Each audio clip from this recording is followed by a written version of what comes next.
Private number থেকে। Hello hello,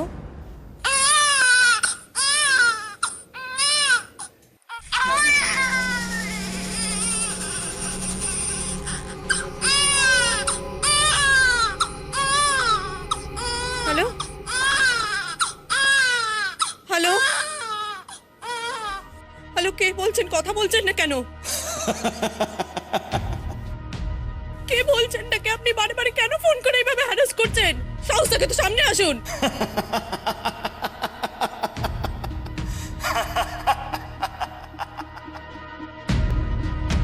hello, কে বল?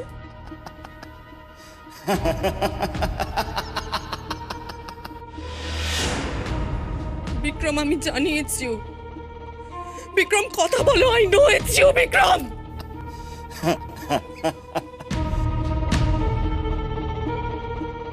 বিক্রম, তুমি যদি ভেবে থাকো তুমি এইভাবে আমাকে হ্যারাস করে আমার আমার সন্তানের ক্ষতি করবে বা আমার সন্তানের ক্ষতি করার চেষ্টা করবে, আমি যেটা হতে দেব না বিক্রম।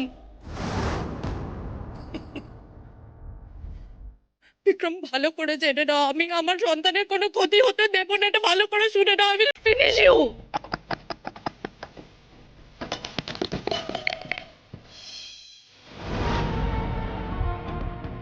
তাই নাকি? তুমি আমায় শেষ করবে নন্দা? তার আগে যে আমি তোমায় ফিনিশ করবো দেবো, কারণ তোমার বাচ্চা তোমার কাছে তো থাকবে না। তোমার তো মাথা খারাপ। আর এরকম একজন মায়ের কাছে তার বাড়ির লোকেরা তার বাচ্চাকে রাখবে কি করে বলো তো?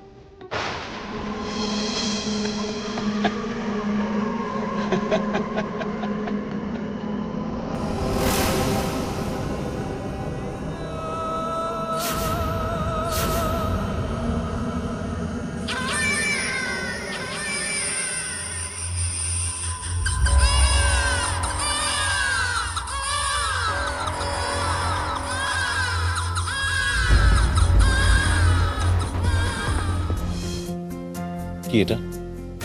কি হয়েছে অনুভব? কি করছো এটা? Exactly that is my question, যে এটা কি হচ্ছে। মানে তোমার কি হয়েছে? তুমি হনহন করে চলে এলে, পিসির কথার কোনো উত্তর দিলে না, দরজা বন্ধ করে দিলে, কাগজটা ছুঁড়ে ফেলে। কি হয়েছে তোমার? কেন কাগজটা ফেললাম জিজ্ঞেস করছো আমাকে? কামান, পিক আপ দ্য পেপার। পেপারটা নাও, তুলে দেখো কি লেখা আছে।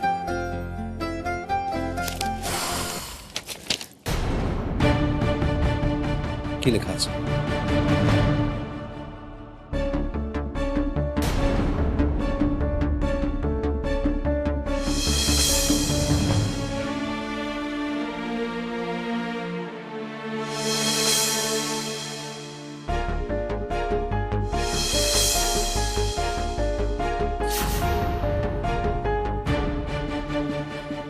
অনুভব, কাগজের এই লেখাগুলো পড়ে তুমি আমাকে প্রশ্ন করছো? তোমাকে না করলে কাকে প্রশ্ন করবো? সৌনককে? হ্যাঁ, তাকেও করতে পারি, কিন্তু ভাবলাম বাইরের লোককে প্রশ্ন করার আগে নিজের বাড়ির লোককে জিজ্ঞেস করি যেসব কি হচ্ছে।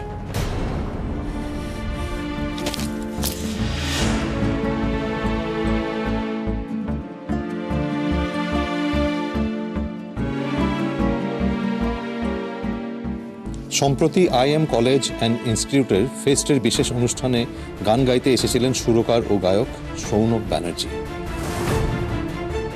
আর তার সঙ্গে ডাক পড়েছিল তারই ঘনিষ্ঠ বন্ধু নতুন গায়িকা আনন্দী মিত্র।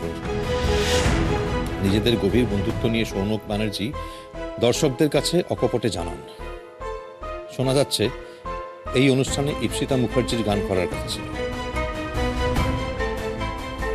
কিন্তু শেষ মুহূর্তে আনন্দী মৈত্রকে সেখানে গান গাইতে সুযোগ করে দেওয়ার পিছনেও সৌনক ব্যানার্জিরই হাত।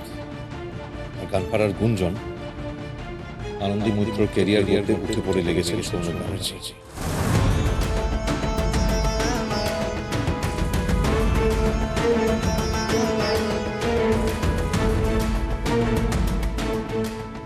এত কিছুর পরেও এটা মানতে হবে যে দুজনের মধ্যে সম্পর্কটা শুধুই বন্ধুত্বের। গোটা অনুষ্ঠানে দুজনের নৈকট্য দেখে কিন্তু অভিজ্ঞ চোখ অন্য কথা বলে। গান গাইতে ওঠার আগে আনন্দী মৈত্রর নার্ভাসনেস যে উষ্ণতায় সৌনক কাটিয়ে দিচ্ছিলেন তা যে কোনো রোমান্টিক ছবিকে হার মানায়।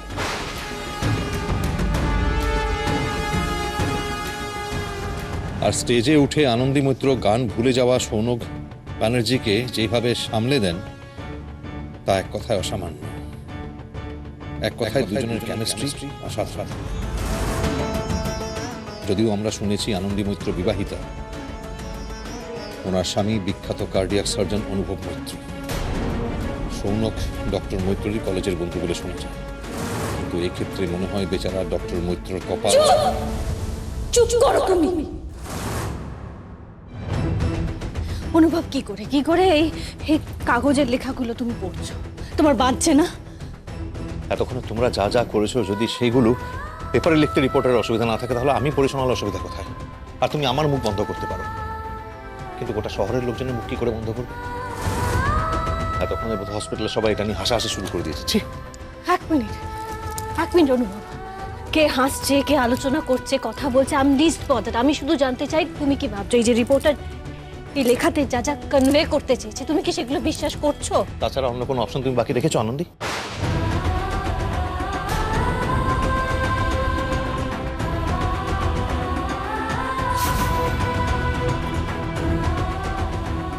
তার মানে তুমি এগুলো বিশ্বাস করছো? আমি বিশ্বাস করি, কারণ নিজের চোখে আমি যেটা দেখেছি সেটা আমি বিশ্বাস করতে বাধ্য।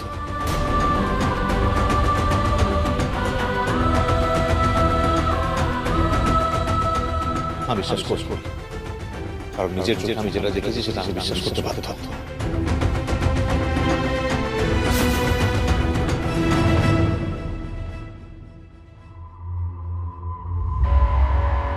কি ব্যাপার, মানে কিছু আর্জেন্ট? আমাকে ডেকে পাঠালে যে? আপনি কি এই জন্যই আমাকে রিফিউজ করেছেন?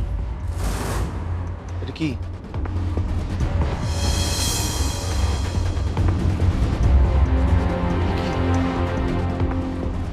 কি লেখা বেরিয়েছে? আমি তো সেটাই জানতে চাইছি। আপনি কি এই জন্যই আমাকে পছন্দ করেননি? এই জন্যই আপনি আমাকে রিজেক্ট করলেন? আপনি আমার দিদি ভাইয়ের... প্লিজ শাট আপ! তুমি শুনছো নিজে কি বলছো? Please don't talk.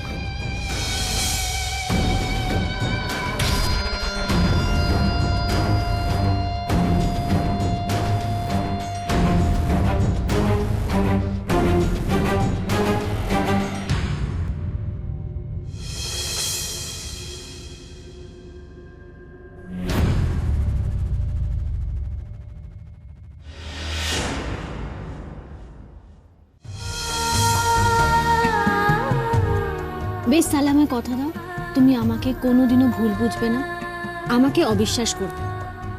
আচ্ছা, কথা দিলাম কখনো আর ভুল বুঝবো না।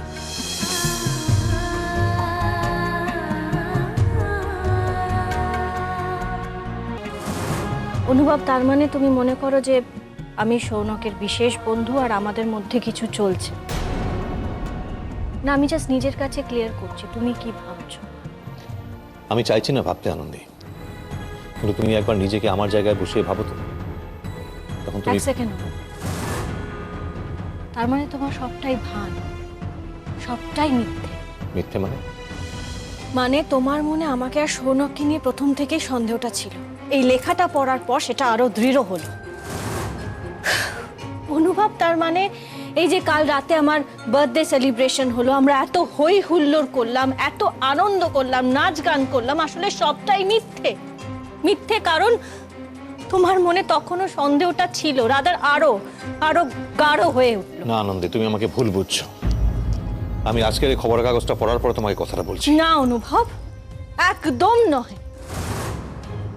এই যে কাল রাতে তুমি আমাকে এত ভালোবাসতে, আমি আমার সব বিশ্বাস দিয়ে তোমাকে আগলে ধরলাম, তোমাকে প্রাণ দিয়ে ভালোবাসলাম, তার মানে সেই মুহূর্তটা মিথ্যে? তার মানে তুমি সেই মুহূর্তে আমাকে ঠকাচ্ছিলে? তার মানে সেই মুহূর্তে তোমার মনের মধ্যে আসলে ওই অবিশ্বাসের ফনাটা? তার মানে অনুভব, তুমি সেই মুহূর্তেও আমাকে আর সৌনককে নিয়ে... বলো না, তোমাকে বলতে স্বীকার করতে হবে সব সময় তোমার মনের মধ্যে আমাকে আর সৌনককে নিয়ে এই সন্দেহটা ছিল, তাই তো? ছিল তো? তুমি শুধু আমার এই শরীরটার জন্য কেন কেন করলে এটা? Just two fulfil your desire to Shut up, Anandi. Just shut up. How dare you insult me? How dare you insult me, doctor Maitra? তোমার যখন এই সম্পর্কে বিশ্বাসই নেই, তাহলে এই সম্পর্কটা এতদিন টেনেছো কেন? কেন আছো আমার সঙ্গে? তোমার জানা নেই ডক্টর মৈত্র, যে এই সম্পর্কে বিশ্বাস থাকে না সেখানে ভালোবাসাও থাকে না, তার I মানে asked you to shut up, Anandi. Why will I shut up? সত্যি কথা বলছি, তোমার গায়ে লাগছে তাই এখন বলছো চুপ করো আনন্দী। কেন চুপ করবো আমি? আমারই ভুল জানো তো। আমি আসলে তোমাকে মনে করতাম তুমি একজন ইউনিক মানুষ, আর এখন কি ভাবছি বলো তো? এখন আমার মনে হচ্ছে যে তুমি ওই আর 5টা পুরুষ মানুষের মতনই, তাদের মনে যে পুরুষতান্ত্রিক বীজটা রয়েছে সেটা তোমার মনের মধ্যেও রয়েছে, যারা সব সময় মহিলাদের অপমান করে, অসম্মান করে, তাদের নোংরা চোখে দেখে। Enough!